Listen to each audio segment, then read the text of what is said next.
कहते हैं कि एक बार भगवान जगन्नाथ और बलभद्र स्वयं घोड़ों पर सवार होकर युद्ध भूमि में उतर पड़े, सिर्फ अपने भक्त का सम्मान बचाने के लिए। क्योंकि कांची के राजा ने अपने भक्त की शादी यह कहकर ठुकरा दी थी कि वह रथ यात्रा में जगन्नाथ के सामने झाड़ू लगाते हैं और यह किसी राजा का काम नहीं। इस अपमान का उत्तर देने के लिए भगवान ने ही सेना की अगुवाई की और युद्ध तभी जीता गया जब देवता स्वयं आगे आगे लड़े। दरअसल यह कहानी है पुरी के गजपति राजा पुरुषोत्तम देव की। जब पुरी के गजपति राजा पुरुषोत्तम देव ने कांची के राजा के यहाँ राजकुमारी पद्मावती से विवाह का प्रस्ताव भेजा, लेकिन कांची के राजा ने इस कांक प्रस्ताव को ठुकरा दिया क्योंकि उसने पुरुषोत्तम देव द्वारा किया जाने वाला छेरा पहा अर्थात रथ यात्रा के दौरान जगन्नाथ के रथों के सामने झाड़ू लगाना को नीच और अपमानजनक कर्म माना। ब्राह्मण शास्त्र और जाति संवेदनशीलता की दृष्टि से झाड़ू लगाना उस समय निम्न वर्ग यानी चांडाल का काम माना जाता था। यह अपमान पुरुषोत्तम देव के लिए सिर्फ व्यक्तिगत नहीं था, यह भगवान जगन्नाथ के सम्मान का अपमान था। राजा गहराई से आहत हुआ और पहले युद्ध में पराजय का सामना करना पड़ा, लेकिन हार के बाद उन्होंने दोबारा भगवान जगन्नाथ से प्रार्थना की। उनकी निष्ठा और विनम्र भक्ति को देखकर जगन्नाथ और उनके बड़े भाई बलभद्र स्वयं युद्ध में राजा के साथ जुड़ने का निर्णय लेते हैं। युद्ध की यात्रा के दौरान जगन्नाथ और बलभद्र एक आम सैनिक की तरह राजा की सेना से आगे चले। मार्ग में उन्हें मणिका गोदुणी नाम की एक दही बेचने वाली गोदानी मिलती है। उन्हें प्यास लगी होती है और मणिका उन्हें दही बेचती है, लेकिन जैसे ही भुगतान की बारी आती है उनके पास पैसा ना होता है।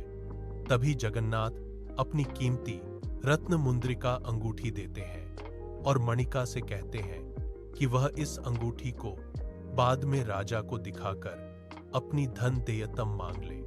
जब राजा पुरुषोत्तम देव अपने सैनिकों के साथ उसी मार्ग से गुजरता है, मणिका वो अंगूठी दिखाती है। राजा उसे पहचान लेता है। यह वही अंगूठी है जो जगन्नाथ ने दी थी। उसे पक्का विश्वास हो जाता है कि भगवान स्वयं उसकी सेना की अगुवाई कर रहे हैं।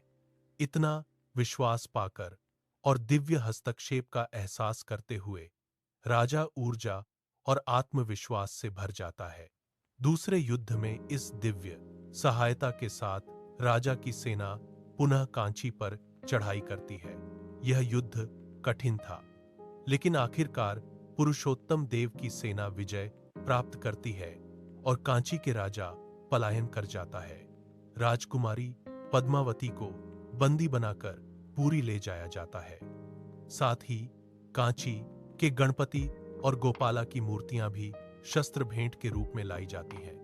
वापसी के बाद राजा ने एक न्यायोचित निर्णय लिया। अपने मंत्री को कहा कि वह पद्मावती का विवाह एक झाड़ू लगाने वाले से कराए, क्योंकि उसी अपमान ने युद्ध की चिंगारी भड़की थी। जब अगली रथ यात्रा आई तो छेरा पहानरा की रस्म के समय पद्मावती को राजसी वरमाला पहनाकर झाड़ू लगाने वाले के रूप में राजा के साथ विवाह करने का आदेश दिया गया। इस भूमिका परिवर्तन ने दर्शाया कि राजा खुद छेरा पानरा की सेवा करता है और उसका सम्मान उसी भक्ति और सेवा में निहित है जिसने उसे विजय दिलाई। इस प्रकार कांची अभिजाना की कथा हमें यह संदेश देती है कि जगन्नाथ न सिर्फ भक्तों के लिए आस्था के केंद्र है, बल्कि उनकी भक्ति और सेवा को देखकर भगवान स्वयं युद्ध का मार्गदर्शन करते हैं और न केवल व्यक्तिगत सम्मान बल्कि आध्यात्मिक न्याय भी स्थापित करते हैं। लाइक और सब्सक्राइब करके कमेंट में एक बार जय जगन्नाथ जरूर लिखना।